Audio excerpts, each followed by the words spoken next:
खट्टर साहब के राज में, बीजेपी के राज में 2014 में मेरिट से नौकरी शुरू हुई और बच्चों ने पढ़ना शुरू किया।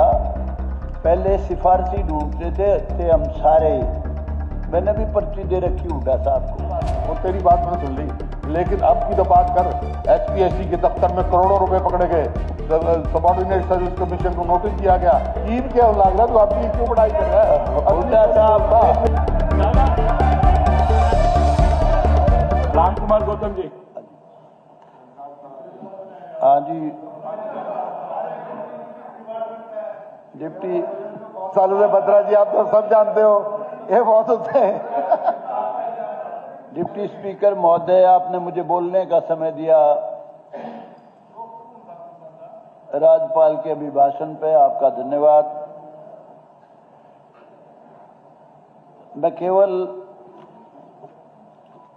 यहीं से शुरू करूंगा। पहले वाले राज को और अब को थोड़ा सा कंपेयर करूंगा। पहले जितने भी लोगों ने शासन किया, किसी का भी शासन था, चाहे हुड्डा जी का था, चाहे देवीलाल का था, चौटाला जी का था, किसी का भी था, उस समय सभी में, चाहे बीजेपी की कोलिशन थी, सारी की सारी नौकरियां सिफारिश पे मिलती थी। अकेले हुड्डा साहब के राज में नहीं, हर राज में, जितने भी राज हुए, किसी का भी था।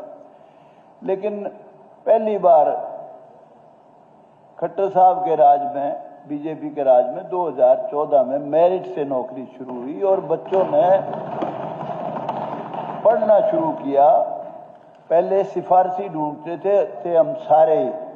मैंने भी पर्ची दे रखी हुड्डा साहब को, औरों को भी दी है। वक्त ऐसा था, सबका ये सिस्टम था। लेकिन पहली बार उन्होंने सुनाया, पहली बार जो सिखाया खट्टर साहब ने कि बच्चों को पढ़ाओ, नौकरी मेरिट पे मिलेगी। बहुत अच्छा फैसला था और जिससे अनेक गरीब घरों के बच्चे बड़ी बड़ी पोस्टों पे लगे बिना सिफारिश के। मेरा नाम लिया, बिना सिफारिश, मेरा नाम लिया ना, कोई बात नहीं, वो तेरी बात मैंने सुन ली। लेकिन अब की तो बात कर। HPSC के दफ्तर में करोड़ों रुपए पकड़े गए, सबऑर्डिनेट सर्विस कमीशन को नोटिस दिया गया। ईद क्या लग रहा है, तू अपनी क्यों पढ़ाई कर रहा है? हुड्डा साहब, एक मिनट, असली एक मिनट, एक मिनट पकड़े नहीं, किसी ने भी एक मिनट किसी ने भी भ्रष्टाचार फैलाने की कोशिश की, सरकार ने तुरंत एक्शन लेकर उनको पकड़ने का काम किया। पकड़े किसने? आपने थोड़ी पकड़वाया, कोई सरकार ने पकड़े, सरकार ने पकड़े, हमने कार्रवाई की उनके खिलाफ। हमारी सरकार ने जिसने भी भ्रष्टाचार किया उसके खिलाफ कार्रवाई की है। दादा बैठिए प्लीज। हुड्डा साहब, विधायक जी, हुड्डा साहब कोई बात आपस में करें, बैठिए।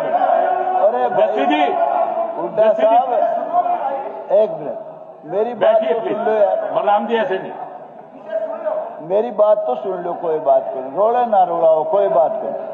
मैंने ये नहीं कहा हुड्डा साहब के राज में, मैंने ये कहा सब राज्यों में, इसलिए आपको दुखी नहीं होना चाहिए।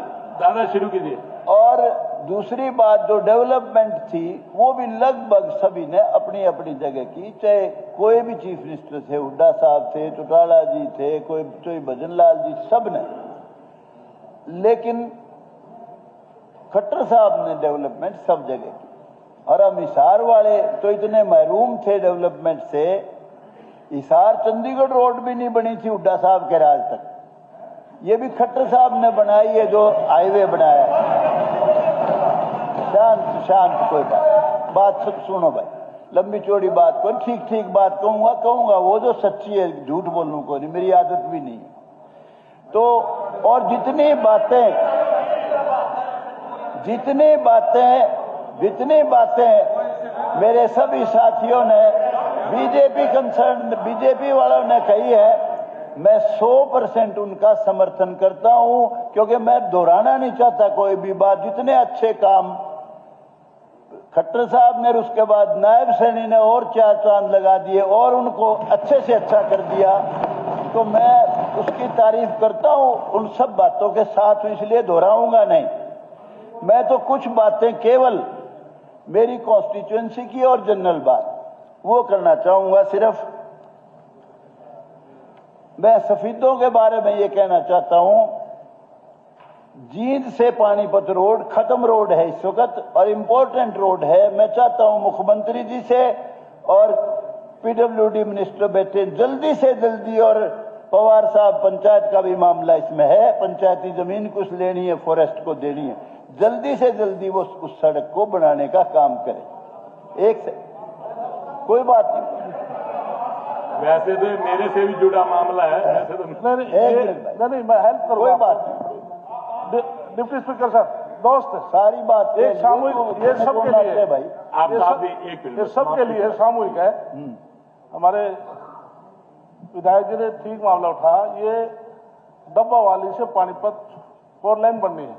फर्स्ट फेज में जींद से पानीपत की है, इसका 184 करोड़ मंत्री जी पैसा मंजूर है। तो इसमें 25 करोड़ रुपया फॉरेस्ट और बिजली का। एक मिनट सुनो, अरे सुन, एक मिनट मैं ठीक कर रहा हूं। 125 करोड़ रुपया देना है, जिसमें 32 एकड़ जमीन पानीपत जिले की मैंने दिला दी है, सफेदों की भी इन्होंने करा दी है। तो पैसा 25 करोड़ भिजवा दे, 183 करोड़ पैसा मंजूर है, उसको काम चालू करा। आपका बहुत बहुत धन्यवाद। वैसे तो मेरे से जुड़ा मामला है, जो मंत्री जी कह रहे हैं बिल्कुल ठीक है, बहुत बहुत धन्यवाद। काम होना है। उसके अलावा 30 पोस्ट डॉक्टर्स की सैंक्शनड हैं, केवल 9 डॉक्टर इस वक्त काम करें, 21 खाली है। तो मैं बता चुका हूं हेल्थ मिनिस्टर को भी, वो ये जल्दी से जल्दी पूरी कराए जाए, रिक्रूटमेंट स्पेशल करो, जल्दी से जल्दी करो, ये बहुत जरूरी है। और सिविल हॉस्पिटल होते हुए वहां इस वक्त 20 साल पुरानी तो मशीन है एक्सरे वाली जो काम नहीं कर रही, और अल्ट्रासाउंड की मशीन ही नहीं है, वो भी जल्दी से जल्दी सारा काम पूरा कराओ। और एक जामनी गर्ल्स कॉलेज 2018 में सैंक्शन हुआ था गर्ल्स का, उसकी क्लासेस सीनियर सेकेंडरी स्कूल में लग रही है, पिल्लूखेड़ा में जमीन दे चुकी है, सरकार ले चुकी है, वो जल्दी से जल्दी उसकी कंस्ट्रक्शन शुरू कराओ। उसके अलावा नर्सिंग कॉलेज 2018 में सैंक्शन हुआ था, उसकी क्लासेस गवर्नमेंट कॉलेज में लग रही है सफीदों में, उसकी बिल्डिंग नहीं है, उसके पीछे जितने भी बने हैं, जितने भी नर्सिंग कॉलेज खुले, सब की बिल्डिंग है। ये सरकार के ध्यान में दिलाना चाहता हूं। और अभी इस सरकार ने 152D और दूसरा ये दिल्ली से जम्मू कटरा दोनों हाईवे सफीदों में से निकल रहे हैं, पिल्लूखेड़ा के पास से। तो इंडस्ट्रियल एरिया, इंडस्ट्री ज्यादा से ज्यादा इंडस्ट्रियल हब लग सकता है वहां, ये सरकार के ध्यान में करा रहा हूं। ये इंडस्ट्रीज को ज्यादा से ज्यादा वहां लगवाओ। और फिर के झूठ बोलने की भाई, स्पीकर यूं ना बजाओ भाई, इसे टाले कर दूंगा, फिर बात क्या हुई, बात कराओ, ठीक है, ये ऐसे ना कर।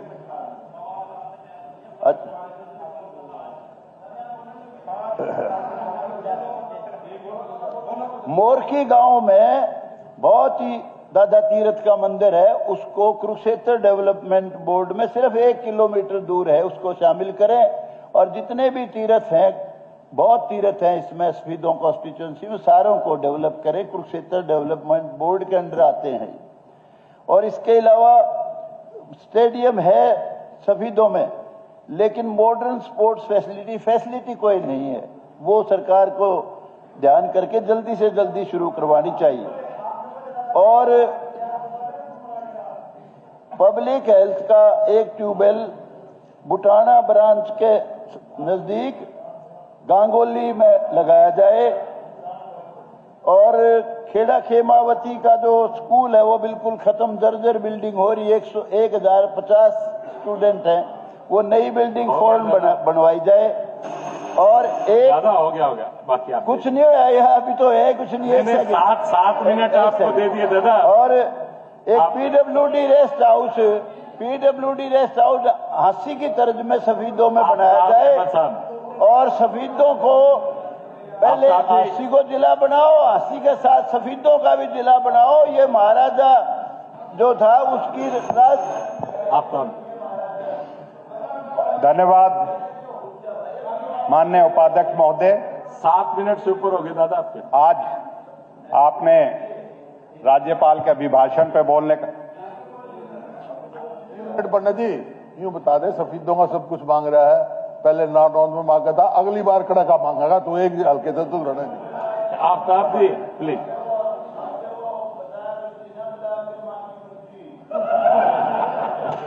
उपाध्यक्ष महोदय, राज्यपाल अभिभाषण पे आपने बोलने का मौका दिया।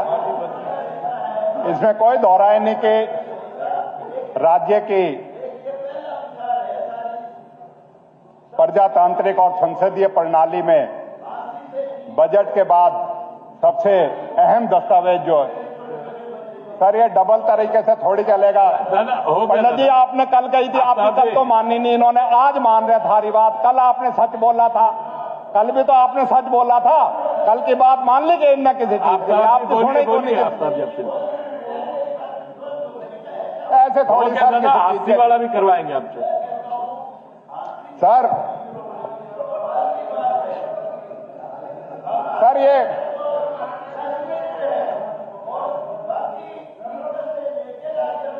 मीटर टूटी फूटी सड़क है। ये एक अजीब ये दुर्घटना एक तरह से हासी जींद रोड में कहीं 7 मीटर और राजस्थल तक 10 मीटर, इसको भी 10 मीटर बनाया जाए। और उसके अलावा एक 25 गांव का मामला है। नानोंद को जो भी पास करता है, चाहे पेटवाड़ वाला करो, चाहे खांडा वाला ये आप करो, सारा लिखित में हमारे को दे दो, वो बाईपास की सख्त लिखित में दे दो दादा। और उधर से जो हमसे जुड़े रहने के लिए हमारे YouTube चैनल को सब्सक्राइब करें और नई वीडियो की नोटिफिकेशन के लिए बेल आइकॉन को दबाएं। अगर आप ये वीडियो Facebook पर देख रहे हैं तो लाइक जरूर करें और ज्यादा से ज्यादा शेयर करें। धन्यवाद।